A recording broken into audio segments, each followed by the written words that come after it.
Good morning, Dawn. Good morning, Caroline. Just a little settler. Today we're going to talk about your book and your experience in sales leadership and sales coaching.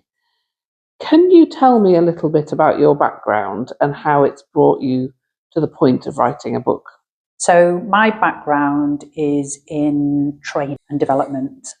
I was the national training manager for a company called Bupa, which I'm sure people have heard of, which I left in 2006 to start my own business, which was a corporate training business in a tiny little place in North Wales, which is hardly the mecca of industry. From there, I started training small businesses, needed to sell more. And that then, when I started to get some reputation in that, I started getting some bigger clients and working with some of the corporates. But pretty much my whole career has been around helping businesses with their sales. So to attract more customers, to convert more customers, and to keep more customers. So everything I've done has been around that, just in different guises. And you make that sound quite easy. You make it sound like it's something that you are able to teach them quite simply. How well do people learn about the sales techniques that you're teaching them, and tools do you give them? I think I make it sound easy because it feels easy to me, but it has taken me 25 years to get where I am. So I think those years I have honed those tools into something that so easy to understand, and that almost feels like common sense. And I get that a lot in the training. They go, oh yeah, I can see how that would work. Because if it's too complicated, or there's too many steps to it, or people don't understand it, then when I've left the training room, the tools are no use. And some of us have been to training sessions that on the day have felt clever, but then when you've left, you've not really been left with any tools. So I like to make them as simple and easy to use for people as possible, so that they can get straight back to wherever is work for them and implement those tools. And would you say that's your hallmark, really? Because I know that from reading your book, you do say less, mean more. And that seems like that's a bit of a mantra for you.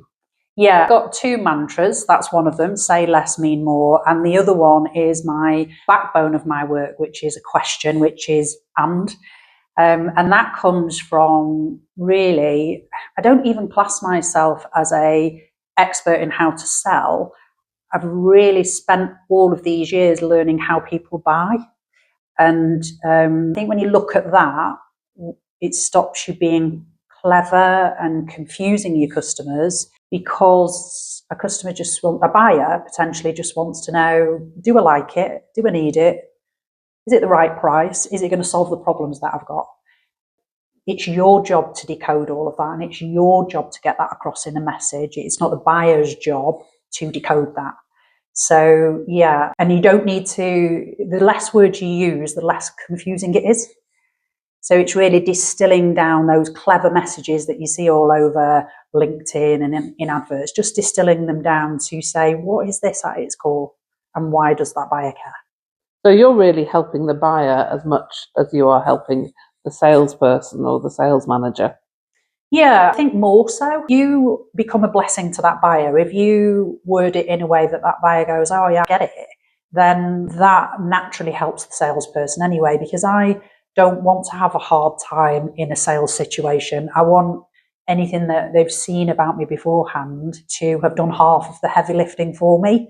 So they get it, and then I've just got to fill in the blanks when I'm in that sales situation. I don't want to start any sort of sales conversation with a buyer where they say, so what is it exactly? I want that already to have all been done.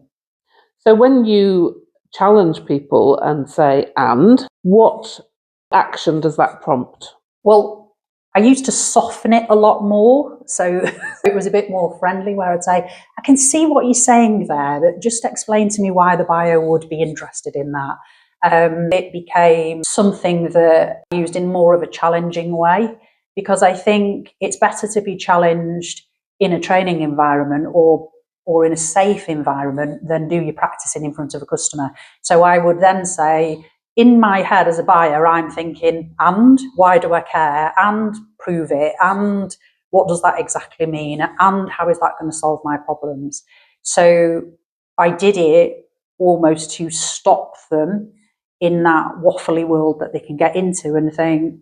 So I'd say, why does that matter to me? Why, as a buyer, why do I care? And if you can't answer it, then you can't use it. So this is a principle that copywriters can use as well. So anybody who's writing words to go on a website or words to go in an advert or a TV script, these are challenges that they can ask themselves with your guidance. Yeah, that words matter. This is a methodology, a theory that you can apply to that.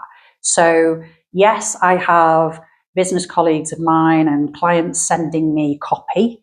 They'll say, I need to write this email, or I need to do a new sales page on a website, and I will critique it and use the and theory to do that. So I'll say, okay, you've said you're world class here, and prove it. What does world class look like, and why are you that, and why do I care as a buyer? But I have been sent CVs. I think my most unusual thing that I've been sent to apply the and theory to was a dating profile of a friend of mine that wasn't having a lot of luck. So she said, right, come on. So even stuff like that, I like walking, and as a potential mate, why do I care about that? So yeah, you can apply it to anywhere that those words matter, where they need to convince or persuade, or where you need to get somebody to understand something. Your understanding of the need to reduce the waffle and add to the weight of a statement or a piece of copy, that comes from your experience and your personality. You're locking those two together. How do we bottle that? How do we get some of that for ourselves? Yeah, it's a really good question. I've always wanted to be able to bottle that in some way. So I used to say I wish I could photocopy myself, because then not just because I wanted loads of dorms running around the world, but because from a business perspective, it makes my business scalable. Because when you have a very unique or distinct way of doing things, my buyers want me. I can't then send somebody else.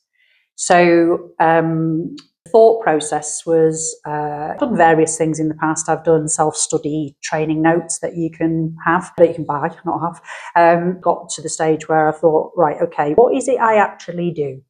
So I think it was at the Anthony Robbins thing, an Anthony Robbins event I went to, and he was talking about role modeling. And he talked about these chefs that instinctively throw a bit of this in and put a splash of that in.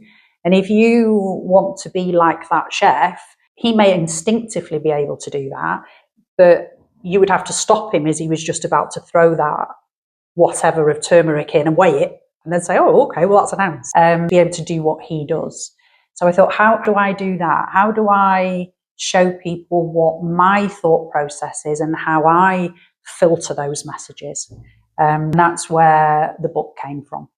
So it wasn't difficult for me to write the book, but it did make me think, it did make me question what is going on in my brain when I do that. And then that came into these 5 distinct filters that I filter all messages through. And then I put it in a book so people can do it themselves. So let's run through those filters a little bit more. Tell me about the fluff filter.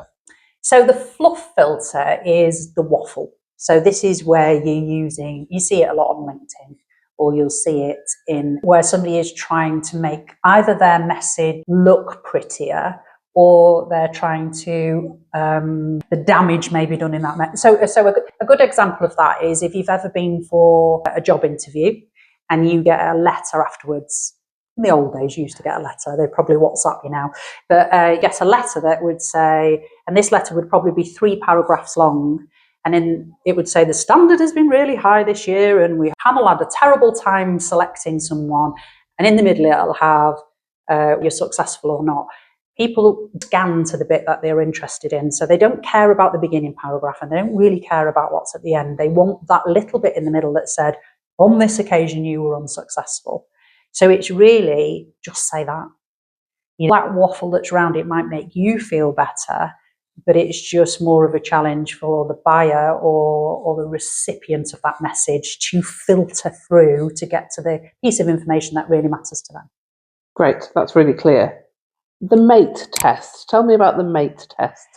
So the mate test is something, if you were to say this to your mate down the pub or, a glass of Prosecco or wherever it is you catch up with your mates, we want our mates to understand us. So we talk in the simplest and plainest of terms, don't we? And we don't try to befuddle them with corporate words.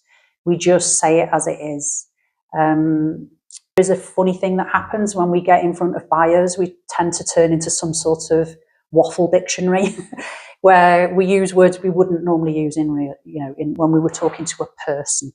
So it's that really. It is, if you said this to your mate down the pub, would your mate say, "Oh yeah, that sounds like a good idea," or would they say, "What are you talking about?"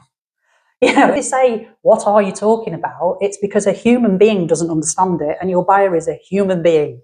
So talk like that.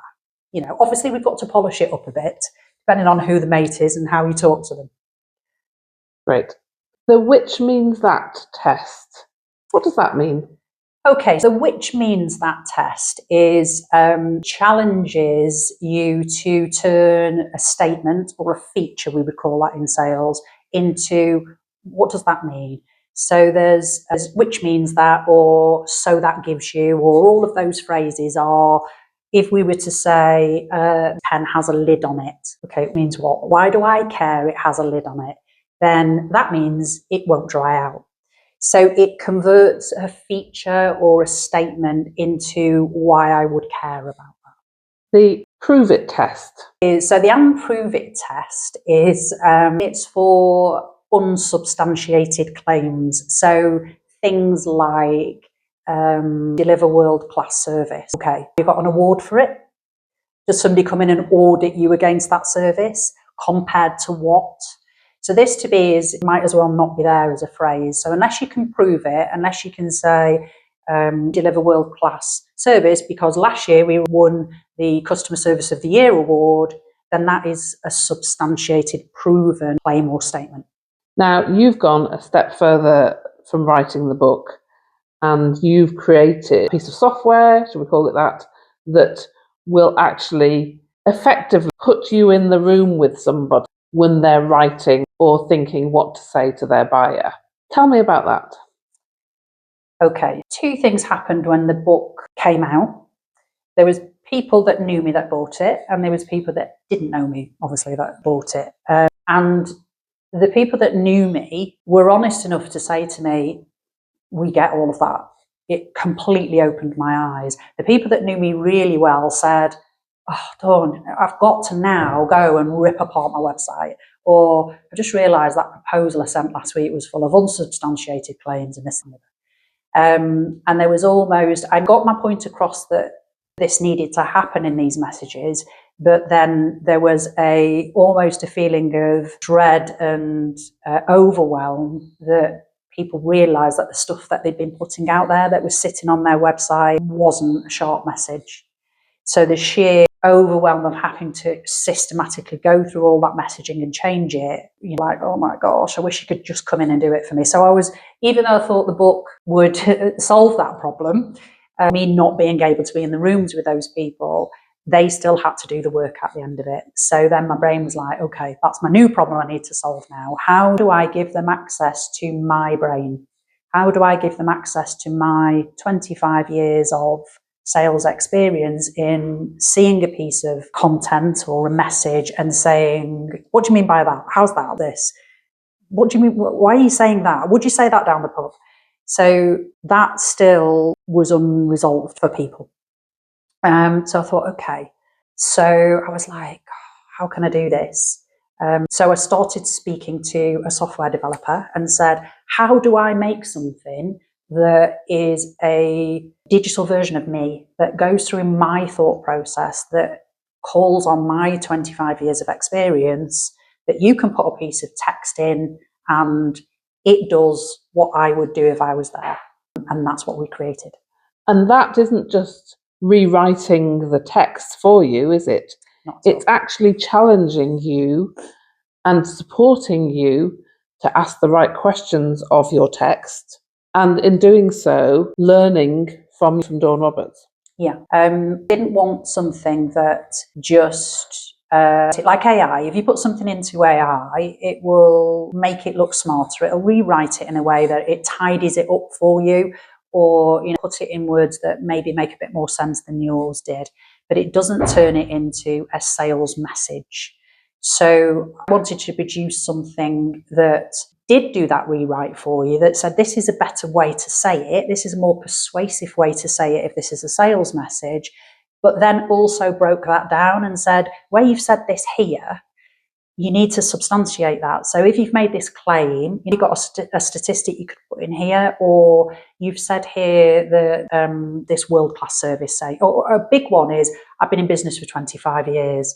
So it will then challenge you and say, okay, you've been in business for 25 years. What does that mean to the buyer? Why should the buyer care about that? So it makes you think, well, because we've got a caravan park and we're 10 minutes down the road. So not only does it rewrite it for you, which for some people that will be enough, it educates you so that you're not then, if you're a salesperson that has to back up a sales message with a visit, there's not this wonderful piece of text that you sent them beforehand, and then you get there and you're speaking in a completely different way and you don't even know what you've written because AI churned it out for you. So it's like having that coach in the room with you saying, oh, well, maybe change this and maybe change that. It's spooky because even when I read now, when we were testing it, when I read it, it was like it was me that was actually saying it, because we've refined it to such a point. So the tools that are available to me as a sales manager wanting to learn from your experience are a book and a piece of software. What difference will that make to me as a sales manager? The book and the software, the tool, is aimed at anybody that has to make a message mean something. So this could be a small business owner, it could be a salesperson, it could be a sales manager. In the book, I have a section on there around internally in your own business, you position messages with your own people. So it's a tool that sharpens up any message, that you don't have to write something and think, is this good enough? There is a way to check. The biggest win for me with that was I wrote something and I put it through my own piece of software and it corrected me. So it was like, oh my gosh, like Dawn 2.0, it's even catching the stuff I wouldn't catch. So it is almost like that extra employee that you have. You always have a person in a business, don't you, that's good at proofreading or good at this or that. You say, can you just read this email before I send it out? It's almost like that resource. Great. Thank you. You're welcome.